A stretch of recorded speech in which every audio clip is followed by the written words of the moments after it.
Hello students, I am Anupma Vajpayee from JPS Noida.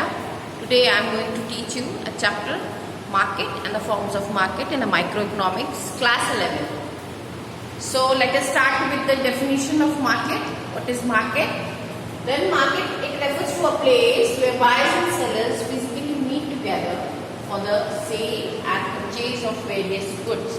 It means market क्या है? Market एक place है जहाँ पे कि buyers and sellers दोनों एक दूसरे से इंटरेक्ट करते हैं और अपने गुड्स को सेल परचेज करते हैं, यानी कि जो सेलर्स हैं वो गुड्स को सेल करते हैं और बायर्स क्या करते हैं, उस गुड्स को परचेज करते हैं और उसके लिए उसका एक अमाउंट पे करते हैं। तो मार्केट क्या हुई? जहाँ पे आप सोचिए कि बहुत सारे लोग होंगे, कलेक्ट होंगे, जहाँ पे सेलर्स कलेक्ट होंगे, चाहे वो टी शॉप हो, वहीं पे वेजिटेबल शॉप हो, ग्रोसरी शॉप हो, रेस्टोरेंट वगैरह, यानी कि पूरा मार्केट का area.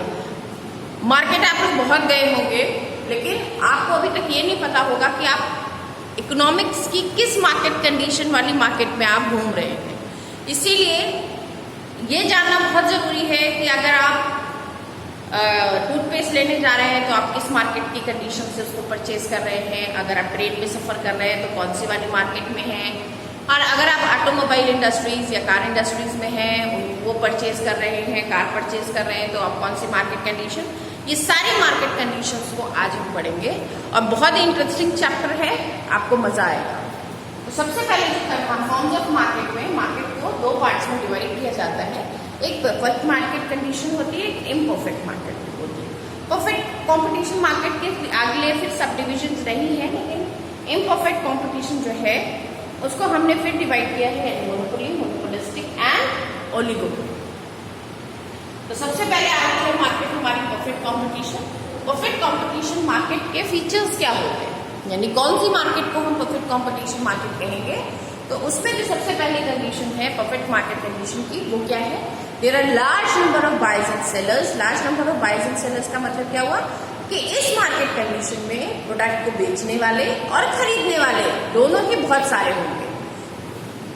Large number of buyers and sellers में यानी कि लोगों की जो क्वांटिटी होगी वो क्या होगी? बहुत ज्यादा होगी।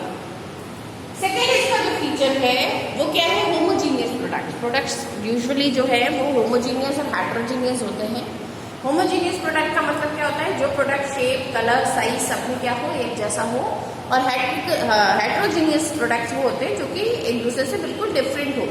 तो परफेक्ट मार्केट कंडीशन में जो प्रोडक्ट सेल होते हैं वो कैसे होते हैं? होमोजीनियस होते हैं। होमोजीनियस का मतलब एकदम एक जैसे दिखने वाले होते हैं। जैसे कि आप मार्केट में जाइए तो एक जैसे शूज आपको मिल जाएंगे, एक जैसे टी शर्ट्स आपको मिल जाएंगे। इवन आप स्पाइसेस या कैश्यू नट्स वगैरह को देखिए, सब एक जैसे होते हैं, तो इनको कोई आइडेंटिफाई नहीं कर सकता कि कैसे कौन सा वो है। तो इट मीन्स कि इसमें प्रोडक्ट कौन से सेल होंगे? होमोजीनियस प्रोडक्ट जो होंगे वो सेल होंगे। नेक्स्ट इसमें क्या है? Uniform price. यूनिफॉर्म प्राइस का मतलब क्या हुआ? इसमें जो भी प्रोडक्ट सेल होंगे उनके प्राइस जो होंगे वो फिक्स्ड होंगे। और ये परफेक्ट कंपटीशन की सबसे बड़ी क्वालिटी है कि इसमें जो प्राइस होंगे वो यूनिफॉर्म होंगे, यानी एक जैसे होंगे। क्यों ये एक जैसे होंगे? इस पर बहुत सारे क्वेश्चंस आते हैं कि in a perfect competition market why'd AR and MR horizontal parallel to the OX axis price line, इससे रिलेटेड क्वेश्चन, या फिर who decide the price in the perfect competition market. ये सारे क्वेश्चंस का सिर्फ एक ही आंसर है जो कि मैं आपको बता रही हूँ। क्यों यूनिफॉर्म प्राइस होता है? उसका एक रीजन ये है कि परफेक्ट मार्केट कंडीशन वाली जो मार्केट होती है उसमें जो प्राइस होता है उस प्रोडक्ट का वो कौन डिसाइड करता है? वो इंडस्ट्रीज डिसाइड, ठीक है। और इंडस्ट्री भी कैसे डिसाइड करेगी? प्राइस डिसाइड करना आपने पढ़ा है डिमांड वाले चैप्टर में। तो प्राइस कैसे डिसाइड होता है? प्राइस डिसाइड होता है bye the force of market. Bye the force of market, demand and supply. जहाँ पे डिमांड एंड सप्लाई इंटरैक्ट करेगी वही इक्विलिब्रियम पॉइंट पे आपका प्राइस डिसाइड करेगी। लेकिन इंडस्ट्री कैसे डिसाइड करेगी? तो इंडस्ट्री मान लीजिए ये है, ये डिमांड हो गई और ये सप्लाई, यहाँ पे ये हुई, यहाँ पे इक्विलिब्रियम पॉइंट आ गया। यानी कि ये क्या हो गया? यहाँ पे इस प्रोडक्ट का जो प्राइस है वो डिसाइड हो गया। ओके, ये क्या है? आपका industry. And both the firms, यानी कि जितनी भी फर्म्स होंगी, चाहे ए फर्म बी, ये सब इसी के प्राइस को फॉलो करेंगे। यानी कि प्राइस किसने डिसाइड किया? प्राइस तो डिसाइड किया है किसने? इंडस्ट्री ने, by the force of demand and supply, and price follow कर लिया फर्म ए और बी ने। इसीलिए in a perfect competition AR is equals to MR, AR is equals to MR and horizontal parallel to the OX axis, and it is fixed, it is uniform price, क्योंकि ये firms ने price नहीं decide किया है, price किसने decide किया? Industry ने। तो इंडस्ट्री तो सबके लिए प्राइस एक ही जैसा बनाएगी ना, उसी प्राइस को फॉलो करना पड़ेगा। इसीलिए इसमें क्या लिखा हुआ है? There is a uniform price, यानी कि प्राइस क्या होंगे आपके? यूनिफॉर्म होंगे। नेक्स्ट इसकी क्या फीचर्स आएंगे? No selling cost.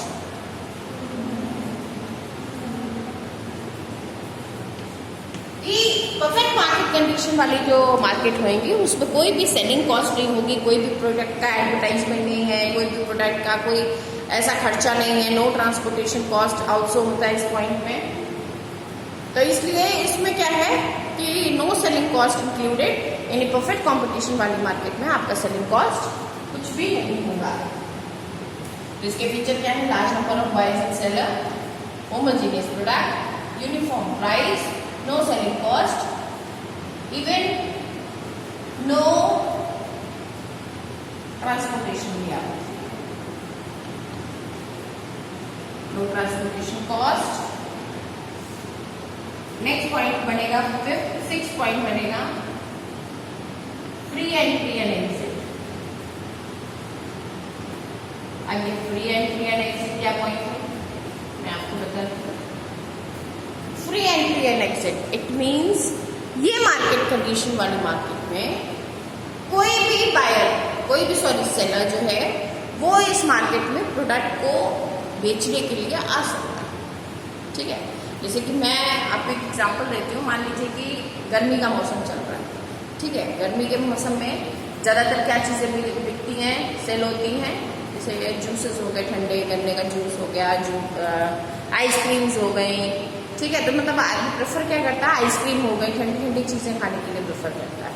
Even cotton clothes हो गए, अम्ब्रेला हो गया, रेनी सीजन हो गई। तो ये जो मार्केट होती है इसमें क्या होता है कि जिस चीज़ में सेलर को लगता है कि मुझे प्रॉफिट ज़्यादा होगा, वो क्या करता है? उस बिजनेस में इजीली एंटर कर लेता है और तब तक सर्वाइव करता है जबकि MR = MC नहीं हो। हमने पढ़ा ना, MR = MC, यानी कि जब तक कि उसका प्रॉफिट और उसका लगाया हुआ इनपुट दोनों जो है वो बराबर ना हो जाए। उसके बाद एक कंडीशन ऐसी आती है जब उसको लॉस होने लगता है, जब उसकी मार्जिनल रेवेन्यू जो है वो कम होने लगती है इन कंपैरेटिव टू मार्जिनल कॉस्ट, तो वो उस मार्केट कंडीशन को छोड़ करके दूसरे में देखता है कि हाँ इसमें मुझे फायदा हो रहा है, तो वो उसमें मूव हो जाता है।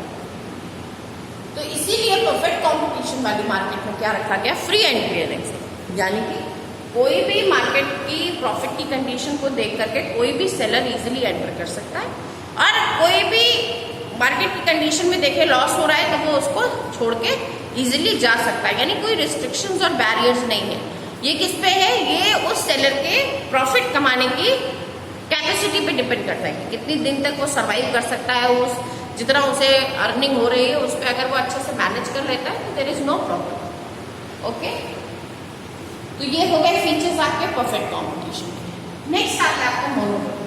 मोनोपोली बहुत इंपॉर्टेंट है और आपको पढ़ के भी बहुत अच्छा लगेगा। मोनोपोली का सबसे पहले कंपटीशन का जो एग्जांपल है वो आप सोच लीजिए अपने दिमाग में कि जो एक सिंगल सेलर होगा जिसका कोई कंपटीशन ही नहीं होगा, तो वो है क्या? Indian railway.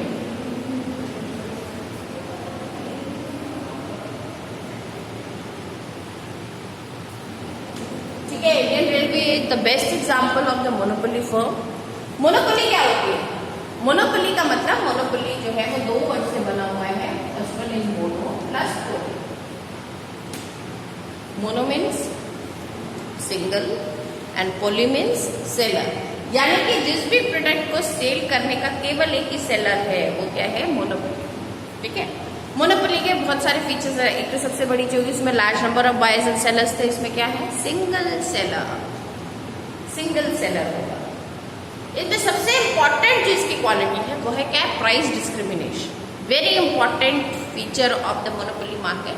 प्राइस डिस्क्रिमिनेशन का मतलब क्या होता है कि हर प्रोडक्ट का जो प्राइस होगा वो क्या होगा, अलग अलग होगा। जैसे कि आपने ट्रेन में सफर किया होगा तो प्रोडक्ट तो आपको एक ही मिलेगा। जैसे आप यहाँ से लखनऊ की ट्रेन में अगर लखनऊ मेल में बैठते हैं तो आप जाएंगे तो लखनऊ ही, चाहे वो जनरल में बैठा हो, चाहे वो AC फर्स्ट क्लास में बैठा हो, सेकंड क्लास में बैठा हो, थर्ड क्लास में बैठा हो, कहीं भी बैठा हो, लेकिन उसको क्या होगा, जाएगा तो वो लखनऊ ही, लेकिन प्राइस डिस्क्रिमिनेशन होगा। अकॉर्डिंग टू द फैसिलिटीज क्या होंगे, प्राइस अलग अलग होंगे ना। यानी कि जनरल वाले की टिकट सस्ती होगी, AC फर्स्ट क्लास वाले की महंगी होगी, सेकंड क्लास की उससे थोड़ी सस्ती होगी। इस तरीके से क्या होगा, प्राइस डिस्क्रिमिनेशन होंगे। यानी एक ही प्रोडक्ट के प्राइस अलग अलग होंगे, जबकि फैसिलिटीज आपको क्या होंगी, अकॉर्डिंग प्राइस के क्या होंगी, थोड़ी थोड़ी चेंज होंगी, लेकिन डेस्टिनेशन सबका सेम होगा। ये नहीं कि सस्ता टिकट लिया हुआ है तो इसको लखनऊ से पहले ही उतार देंगे, कानपुर में ही उतार देंगे, या मुरादाबाद ही उतार देंगे, या मौसी में उतार देंगे, ऐसा नहीं होगा। जितनी उसने फैसिलिटी वही मिलेगी, बट थोड़ी थोड़ी फैसिलिटीज में क्या होगा, डिफरेंस होगा। तो प्राइस डिस्क्रिमिनेशन जो है वो मोनोपोली मार्केट का सबसे बेस्ट फीचर है। दूसरा, बैगेज रिस्ट्रिक्शंस हैं एंट्री में। कोई ये नहीं कह सकता कि भाई मैं भी रेलवे ट्रेन चलवा लूंगा या मैं भी इसमें एंट्री कर जाता हूँ प्रॉफिट को देख करके, तो ऐसा नहीं। नेक्स्ट आती है आपकी मोनोपोलिस्टिक फर्म। मोनोपोलिस्टिक फर्म में क्या होता है कि इसमें large number of buyers and sellers तो हैं, यानी कि इसमें क्या होगा, प्रोडक्ट को बेचने और खरीदने वाले तो बहुत सारे हैं। इसमें मार्केट में कौन कौन से प्रोडक्ट आते हैं, जैसे आपके कोलगेट हो गया, मतलब टूथपेस्ट हो गया। टूथपेस्ट में आपको पता है बहुत सारी फर्म्स है। कौन कौन सी फर्म्स है, जैसे कोलगेट हो गया, पेप्सोडेंट हो गया, पतंजलि भी आ गई, ठीक है, और बहुत सारे बाका, बबूल और इतने सारे। इनमें क्या होगा, केवल प्रोडक्ट डिफ्रेंसिएशन, यानी जैसे टूथपेस्ट है वैसे सोप आप ले लीजिए, बहुत सारे सोप है, डव, सिंथॉल, पियर्स, लिरिल और मार्गो, मतलब बहुत सारे सोप है। तो उसमें क्या है, उन सब में क्या क्वालिटी आपको लगती है, डिफरेंस क्या है, प्रोडक्ट डिफरेंसिएशन। ये जो सबसे बड़ी क्वालिटी है वो क्या है, प्रोडक्ट डिफरेंसिएशन। जैसे कोलगेट ले लीजिए आप, तो कोलगेट क्या कहता है कि मेरे कोलगेट में नमक है, ठीक है, तो वो क्या क्लोजअप क्या कहता है, मेरे में मिंट है।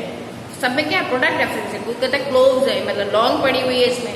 साबुन में आप ले लीजिए, बहुत सारे साबुन है, आधे से ज्यादा कहते हैं मेरे में लेमन पड़ा हुआ है, मेरे में मलाई पड़ी हुई है, मेरे में एकदम गुलाब की पत्तियां पड़ी हुई है, मेरे में गुलाब जल पड़ा हुआ है। तो इट मीन्स क्या है, सबने अपने प्रोडक्ट, जबकि यूज सब क्या आएंगे, सब नहाने में ही आएंगे, सब ब्रश करने में ही आएंगे, लेकिन सब में कुछ ना कुछ क्या है, प्रोडक्ट का डिफ्रेंसिएशन है। यानी हर जो सेलर है वो अपने प्रोडक्ट को दूसरे वाले प्रोडक्ट से एक तो अच्छा बताएगा, और दूसरा क्या होगा, प्रोडक्ट में डिफ्रेंसिएशन बताएगा, ठीक है। जिसमें आपको जैसे सर्फ एक्सेल वगैरह आते हैं, जितने ये वॉशिंग वाले पाउडर आते हैं, उसमें भी आप देखिए बहुत सारे हैं, निरमा, सर्फ एक्सेल, टाइड, है ना। तो ये भी, इनमें भी क्या है, सब में कोई कहता है इसमें वो बूस्टर्स है वो मार देते हैं, कोई कहता है इसमें नींबू पड़ा हुआ है, कोई कहता है इसमें कास्टिक कम है। तो इट मीन्स वो सब में प्रोडक्ट डिफरेंशिएशन है, जबकि large number of buyers and sellers है, ठीक है। तो ये मोनोपोलिस्टिक मार्केट की एक कंडीशन हो गई। मोनोपोली और मोनोपोलिस्टिक मार्केट दोनों में जो AR और MR का होता है, दोनों डाउनवर्ड होते हैं, MR ज्यादा की इस तरीके का कर्व बनेगा। और परफेक्ट कंपटीशन में AR और MR आपकी क्या होती है, वो एक्स एक्सिस के पैरेलल। लास्ट आई आपकी ओलिगोपोली। ओलिगोपोली फॉर्म जो है वो क्या होती है, इसमें फ्यू सेलर्स होते हैं, सेलर्स ही कम, और फ्यू सेलर्स इसमें कम, मुझे ऑटोमोबाइल और में बता रही हूँ मैं आपको। इसमें क्या होता है, इसमें सबसे इम्पोर्टेंट चीज क्या है कि एक तो प्रोडक्ट डिफरेंशिएशन तो होगा थोड़ा थोड़ा, दूसरी चीज क्या होगी, कार्टेल होगा। कार्टेल का मतलब एग्रीमेंट होगा। एग्रीमेंट किस चीज को लेकर के, कि जो प्राइस लेवल है वो इससे ज्यादा नहीं, क्योंकि देखिए अगर प्राइस में उतार चढ़ाव होगा तो दूसरे प्रोडक्ट की कोई भी डिमांड ही नहीं करेगा। तो इसमें एक लेवल बना दिया जाता है कि इससे ज्यादा ना आप प्राइस को इंक्रीज कर सकते हैं ना कम कर सकते हैं। तो ये ओलिगोपोली फॉर्म जो है वो बहुत इंपॉर्टेंट है। नेक्स्ट की क्लास में मैं आपको, अभी हमारे फीचर्स किसके किसके रह गए, मोनोपोली, मोनोपोलिस्टिक और ओलिगोपोली के। नेक्स्ट क्लास में मैं आपको इनके फीचर्स जो हैं बहुत अच्छे से एक्सप्लेन करूंगी। बाकी मुझे लगता है आपको परफेक्ट कंपटीशन मार्केट के फीचर्स और परफेक्ट कंपटीशन मार्केट की थ्योरी बहुत अच्छे से समझ में आ गई होगी। Thank you.